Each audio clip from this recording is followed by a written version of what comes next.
August 22nd, Daily Devotional from the Heart by Ellen G. White. The Blind Man Healed. Please read John chapter 9. Thank you. Neither this man nor his parents sinned, but that the works of God should be revealed in him. John chapter 9, verse 3.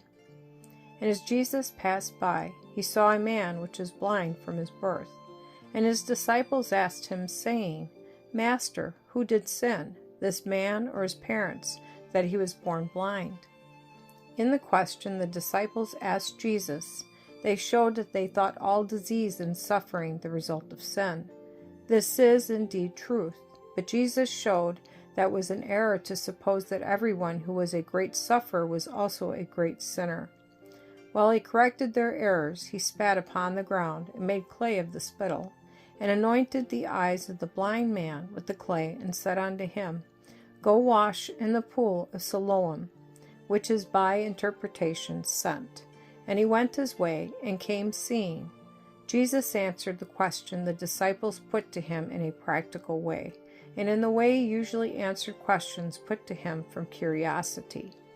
The disciples were not called upon to discuss the question of who had sinned or not sinned, but to understand the power of God, His mercy and compassion in giving sight to the blind. It was that all might be convinced that there was no healing virtue in the clay or in the pool wherein he was sent to wash, but that virtue was in Christ.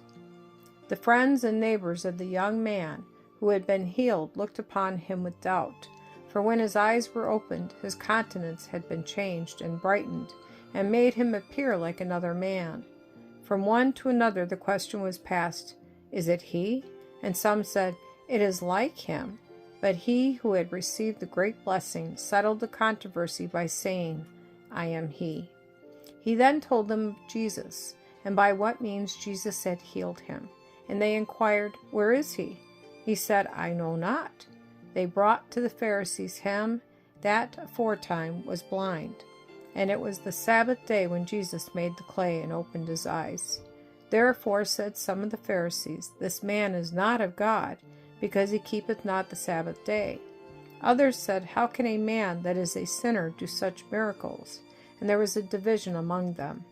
They knew not that it was he who had made the Sabbath, who knew all its obligations, who had healed the man.